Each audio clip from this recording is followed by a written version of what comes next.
welcome to my channel සචී වෙලෝරා. ඉතින් යාළුවනේ කොහොමද ඔයගොල්ලන්ට හොඳින් සතුටින් පරිස්සමෙන් ඉන්නව නේද? ඔන්න මම අද ඔයගොල්ලන්ට ලස්සන වෙන්න ඕනේ වෙන ටිප් එකක් අරගෙනයි ආවේ. අපිට මේක ස්වභාවිකව හදාගන්න පුළුවන් ජූස් එකක්. ඉතින් ළමයි අපි බලමු මේ කැරට් ජූස් එකේ තියෙන ඉන්ග්‍රීඩියන්ට් සහ ඒවා හදන්න ඕනි වෙන දේවල්.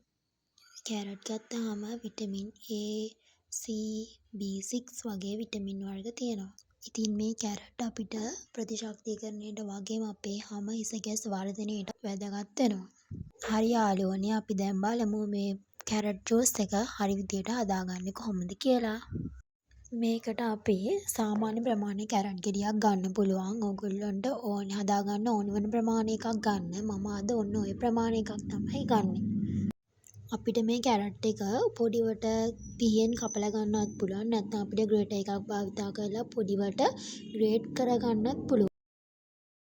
අපි කැරට් ගොඩක් පොඩිවට කපා ගන්න ඕනේ. එතකොට අපිට බ්ලෙන්ඩ් කරගන්න පහසුයි. අපි මෙන්න මේ විදිහට හීනියට කැරට් ග්‍රේට් කරගත්තට පස්සේ අපිට පුළුවන් මේක බ්ලෙන්ඩ් කරගන්න.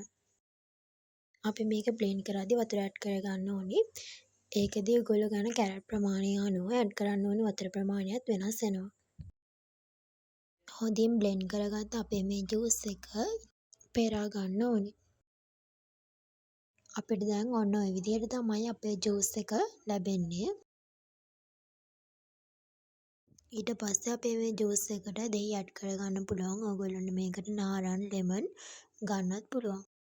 ඕගොල්ලන්ට කැමති නම් බ්ලෙන්ඩ් කරන්න කලින් දහි ඇඩ් කරගන්නත් පුළුවන්.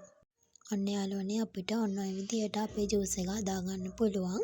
අපි මේකට සීනි ඇඩ් කරන්නේ නැහැ. කැරට් වලත් යම් ප්‍රමාණයක් සීනි තියෙනවා. මේක හැමදාම හදලා පාවිච්චි කරන්න පුළුවන්. දවස් දෙකකට පාරක් වුණත් හදලා පාවිච්චි කරන්න පුළුවන්. උදෑසන ආහාරයෙන් පසුව බොන්න තියනවා නම් ගොඩක් හොඳයි. නැත්නම් දවසේ ඕනෑම වෙලාවක වුණත් පාවිච්චි කරන්න පුළුවන්. ඔන්න ඉතින් ඕගොල්ලන්ට ස්වභාවිකව ස්කින් එක බ්‍රයිට් කරගන්න මෙන්න මේ ජූස් එක උපකාරී වෙනවා. ඔන්න යාළුවනේ ඔයගොල්ලොත් මේ ජූස් එක අනිවාර්යෙන් try කරලා බලන්න. එහෙනම් අදට වීඩියෝ එක ඉවරයි. ඔයගොල්ලෝගේ අදහස් තියෙනවා නම් පහලින් කමෙන්ට් කරන්න. ඒ වගේම වීඩියෝ එක ලයික් කරන්නත් අමතක කරන්න එපා.